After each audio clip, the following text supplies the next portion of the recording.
So last night, Jake Paul absolutely decimates Ryan Borland within the first round. And I gotta say, you gotta admit, Jake Paul's getting better and better every fight. He showed more in this fight than he did the last one. And he showed more within just one round. There's no doubt about it. He's definitely improving each and every fight. He went out there and he made it look a little bit too easy. So I would like to see a step up in competition his next fight. During last night's stream, we were talking about how it would actually be a good idea if he fought one of Viddal Riley's former opponents. Preferably, I think Anis Taj would be a great opponent for Jake Paul. The guy is very durable, very tough.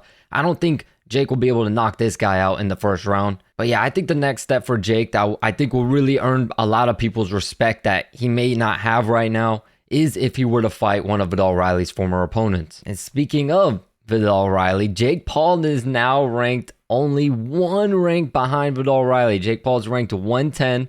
Viddal Riley's ranked 109. And believe it or not, he actually passed up Tommy Fury also, who is ranked 117. And yeah, some people might not like this. Some people might hate it. Some people might think, well, Tommy Fury beat him. Well, you know, I think it really depends on the competition, who they've been fighting recently. Let's be real. Tommy Fury hasn't been nearly as active as Jake Paul. That's number one.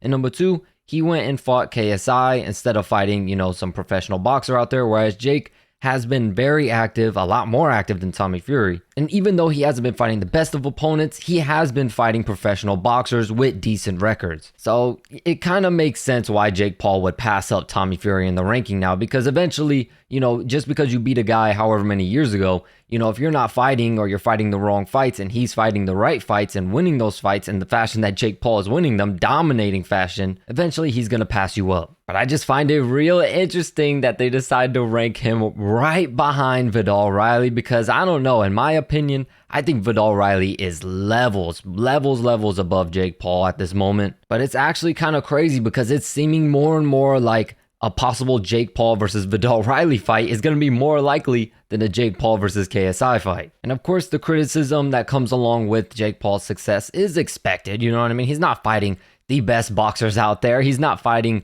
you know, guys that are on the come up that are actually technically sound and really good. But I think he's fighting the fights he should be fighting at this point in his career. But it's time. We got to step it up a little bit. We can't keep fighting guys like this. I'm really not sure who his next opponent will be, but hopefully it's at least somebody out there who is a real cruiserweight for one. You know, and that's not to hate on Jake, but let's be real, these last two guys that he fought, they weren't real cruiserweights. Just look at Andre August in there. Andre August looked absolutely tiny. And then look at Ryan Borland. Ryan Borland looked like he freaking ate 10 donuts in preparation for this fight in order to gain the weight to get up there. So I'm actually kind of cool with, you know, him fighting another fighter on this level, but they need to be an actual cruiserweight. They need to be somebody who is, you know, Jake's size, maybe bigger, who's cutting down to that weight class. But hey, man, people will still find a way to hate Jake, but I can't hate on it. He's doing what he's supposed to do. Yeah, he's fighting these guys that he should be beating and dominating, but he's beating and dominating them in impressive fashion. But one last thing before I go, since we've been on the subject of Ryan Garcia recently, he actually reacted to Jake Paul's victory last night over Ryan Borland. This is what he had to say. I can't do this shit. I feel so fucking bad for introducing Jake Paul to boxing. I fucked up. I can't allow this to happen. I can't. He's disrespecting my sport. He's disrespecting everything. I don't know. Call my team, Jake. Fuck you. Ryan Garcia now wants to fight Jake. I don't know why. What did Jake do? When did they start beefing? You know, what is going on? Jake is kind of in his own lane doing his own thing. So what happened between them that Ryan Garcia all of a sudden doesn't like this guy? But of course, the media goes to Jake Paul after his fight last night, and this is what he had to say in his response. He's doing it off some cocaine. That boy is getting that shit straight from Colombia or something. Because that shit's strong. Ryan, I love you. You know that, bro, but you got to chill out, bro. Because, like, there's a line and people, you just seem like you're losing your mind and acting thirsty and desperate and saying you're a billionaire when you had one money fight.